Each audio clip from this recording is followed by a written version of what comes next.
అనుకుంటున్నాను, అందరికీ తెలిసిందే. చైల్డ్ ఆర్టిస్ట్గా నన్ను అందరూ చూశారు. రిలీజ్ సందర్భంగా ఈరోజు విశాఖపట్నం సొంతూరు కాబట్టి మామూలుగా రమణి కుమార్ గారు మీ అందరికి తెలిసిన వాళ్ళే. మా ప్రొడ్యూసర్ ఫణి గారు, నేను, మా హీరోయిన్ విశాఖపట్నం మా ఊరు సొంత మనుషులతోనే సెలబ్రేట్ చేసుకోవాలని ఈరోజు ఇక్కడికి రావడం జరిగింది. ఓవరాల్ స్టేట్లో యునానిమస్గా చాలా మంచి టాక్ వస్తుంది. కొన్ని మిక్స్డ్ రివ్యూస్ ఉన్నప్పటికీ వీ షుడ్ స్టిల్ సీ సాయంత్రం వరకు ఏమవుతుందో. మేము నమ్మిందే సినిమా రిజల్ట్ అవుతుందని చాలా బలంగా ఈ రోజుకి ఉన్నాం. ఈరోజు ఇక్కడ హౌస్ఫుల్ శ్రీకన్య విశాఖపట్నంలో, అలాగే శ్రీరామలో టికెట్స్ చాలా చాలా బాగా వెళ్ళాయి. 80% ఫిల్ అయ్యి విజయవాడ, గుంటూరు, వరంగల్, తెలంగాణ, నైజాం సీటెడ్ ప్రతి దగ్గర ఫుడ్ ఫాల్స్ బాగా పెరుగుతున్నాయి. సాటర్డే సండే మరింత మంది వస్తారని ఆశిస్తున్నాను. నేను యూత్కి పర్టికులర్గా చెప్తాను, ఈ సినిమా మన సినిమా, ఇది లవ్ స్టోరీ, మీరు కనెక్ట్ అయ్యే లవ్ స్టోరీ. చాలా చాలా కష్టపడి చేసాం. Give it a watch once and then if you hate, love or hate, తిరిగి గట్టిగా ఇవ్వండి. మాకు సినిమాలు చేయడం అయితే ఆపరని మళ్ళీ చెప్పాను. Enjoy the movie. దీనికి ఒకటే కామన్ థింగ్ ఏంటంటే ఎక్స్ట్రీమ్ క్యారెక్టరైజేషన్. స్వభావం ఎవరిదైనా ఒకటి అయి ఉండొచ్చు. యానిమల్లో రణబీర్ కపూర్ తండ్రి మీద ప్రేమ, అర్జున్ రెడ్డిలో విజయ్ దేవరకొండ గారికి హీరోయిన్ మీద ప్రేమ. ఇక్కడ హీరోయిన్ మీద ప్రేమ ఉన్నా ఇక్కడ వీడి ఎక్స్ట్రీమిటీ, వీడి ఓన్ సైకాలజీ మీద. ఆ కథకి ఈ కథకి ఎటువంటి లింక్ లేదు. ఇది నేను కాదు, స్వయానా మాకు రైటర్ అయిన యండమూరి వీరేంద్రనాథ్ గారు ఏదైతే రాశారో ఆయనే చెప్పారు, దేశంలోనే ఇలాంటి కథ రాలేదని. ట్రీట్మెంట్ పరంగా, లుక్ అండ్ ఫీల్ పరంగా ఎక్స్ట్రీమిస్టులు అందరూ సింహాలన్నీ గడ్డం పెంచుకొని ఉన్నట్టు ఎక్స్ట్రీమిస్టులు అందరూ గడ్డాలు పెంచుకొని, జుత్తులు పెంచుకొని ఉంటారు. సో దానికి దీనికి ఎటువంటి కంపారిజన్ లేదు. మళ్ళీ నేను దాన్ని రీక్లారిఫై చేస్తున్నాను. హీరోయిన్ క్యారెక్టరైజేషన్ కూడా చాలా చాలా బాగుంటుంది సినిమాలో. కొత్త అనుభూతి అయితే ఖచ్చితంగా వస్తుంది.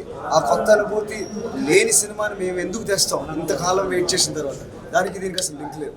డబుల్ సిగరెట్ కొత్త అనుభూతి సార్. డబుల్ సిగరెట్ కొత్త అనుభూతి అంటే ఈ ఎక్స్ట్రీమిస్ట్ ఒకటి చేస్తే సంతోషంగా ఉండడు, 5 బిర్యానీలు తింటే సంతోషంగా ఉండే 50 కావాలి, 2 నిమిషాలు కొద్ది తింటే సంతోషంగా ఉండే 20 నిమిషాలు కావాలి. అలాంటి పాత్రని ఒక ఆదిమానవుడికి దగ్గరగా తీసుకెళ్లి రచయిత రాశాడు, డైరెక్టర్ ఆయన అయ్యాడు కాబట్టి దాన్ని అలా ట్రీట్ చేయాలనుకున్నాడు. 2 సిగరెట్లు కొత్త యూత్కి ఖచ్చితంగా నచ్చుతుంది. అలా చేసే వాళ్ళు కూడా ఉన్నారు. వైజాగ్ కుర్రాడుగా వైజాగ్లో బ్యాంక్ వద్దని బ్యాంక్ వద్ద మూవీ ఎలా ఫీల్ అవుతున్నారు? ఇదే ఊళ్ళో కాఫీ షాప్లని, థియేటర్లని, నా ఫేవరెట్ స్టార్లు, మెగా ఫ్యామిలీ నుంచి ఎవరు వచ్చినా ఎన్నో కాలేజ్ చేసి కట్అవుట్లు కట్టి చేసిన వాళ్ళు ఉన్నారు. అలాగే మా అమ్మగారితో నేను ఉన్నప్పుడు ఆవిడ పెద్ద నాయకురాలు. ఆవిడ సపోర్ట్ నాకు ఎప్పుడు ఉంటుంది. నేనేం చేయలేకపోతున్నాను ఒక బాధ కూడా ఉండేది. అలాంటిది కొంచెం లేట్ అయినా మా ఊర్లో బిగ్ స్క్రీన్ మీద నన్ను చూడడం, మా ఫ్రెండ్స్ మధ్యన ఫ్యాన్స్ అంటూ వస్తున్నారు. మీ అందరి మధ్యన వీరందరూ కూడా మా వాళ్ళే. We all are like family. చిన్నప్పటి నుంచి నన్ను చూస్తూ వచ్చారు. నేనే సక్సెస్ కొట్టినా ఆయనకాలు ఉన్నారు. చాలా చాలా సంతోషంగా ఉంది. ఇది డైజెస్ట్ చేసుకోవడం నాకు ఇంకో 48 అవర్స్ పడుతుంది. Total review, state wide review అందరి నుంచి లవ్ ఆర్ హేట్ నాకు క్లియర్గా తెలిసాకే ఫైనల్ ఎక్స్ప్రెషన్ చెప్పాను. క్యారెక్టర్ కాదు, ఇది ఒక యానిమల్, జంతువు లాంటి క్యారెక్టర్ ఇది. ఈ క్యారెక్టర్ ప్రతి నటుడు చేయాలనుకుంటాడు జీవితంలో. నేను ఫస్ట్ సినిమాకి ఎందుకు చేయాలనుకున్నాను అనేది చాలాసార్లు క్లారిటీ ఇచ్చాను. ఆకలితో ఉన్న నటుడిని చాలా గొప్ప పాత్ర చేయాలని ఉంటుంది. అలాంటి పాత్ర మనకున్న ప్రతిసారి తొక్కినప్పుడు నేను వదులుకోకూడదు. ఇదే నా అవకాశం మీ అందరికీ నేనేంటో తెలియపరచడానికి అని చాలా గట్టిగా నమ్మాను. లవర్ బాయ్ క్యారెక్టర్ ఏకముందు వస్తుంది. ఇలా జుత్తులు వేసుకుని ఇలాగ గడ్డం పెంచి లవర్ బాయ్గా నేను ఏ రోజు రాను. ఇంకా అందమైన లవర్ బాయ్గా నేను వస్తాను. సో ఈ సినిమా లవర్ బాయ్ సినిమా కాదు. ఈ సినిమా ఒక ఎక్స్ట్రీమిస్ట్ సినిమా. యానిమల్ ఇన్స్టింక్ట్స్కి చాలా దగ్గరగా ఉంటాడు. ఈ సినిమా హ్యూమన్ నేచర్, హ్యూమన్ ఎమోషన్స్ని తెలిపే సినిమా. ఇది ప్రేక్షకుడికి చాలా కొత్త అనుభూతిని ఇస్తుంది. థియేటర్ నుంచి బయటకు వెళ్ళేటప్పుడు చాలా హెవీ హార్ట్తో, ఏడుపు కన్నీళ్ళతో బయటకు వెళ్ళే పరిస్థితి అయితే ఖచ్చితంగా ఉంది. అంటే సుకుమార్ నాయుడు లెక్కలు మాట్లాడి డైరెక్ట్ సినిమా ప్రత్యేకంగా మాట్లాడారు. సోషల్ మీడియాలో కూడా ఇట్లాంటి సినిమా సబ్జెక్ట్ రావాలని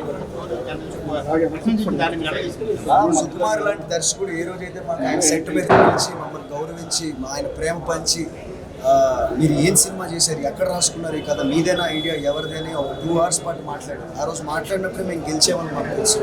మా సినిమాని చూసిన తర్వాత ఆయన నాకు పర్సనల్గా మెసేజ్ చేశారు. మాకు ఆయన డైరెక్టర్ని హక్ చేసుకున్నారు. అన్న నువ్వు చాలా పెద్ద నటుడు అవుతావు, మేక్ గుడ్ చాయిసెస్ అని చెప్పారు. అది మాకు equal to any big award. ఈ రోజుకి రేపు మా audio launch pre release event కూడా సుకుమార్ గారు ఆయన రాలేకపోతున్నారు కాబట్టి విషెస్ తెలపడం జరిగింది. You're supporting us very well. చాలా సంతోషంగా ఉన్నాను ఎందుకంటే we delivered our baby today and it is all yours. You have to nourish it, love it make it grow. We have said enough about the movie. Now it's time to show. Now it's time to see. It's still very early to give the verdict. I don't know what's happening. People are liking or what, but I really feel audience is loving the movie.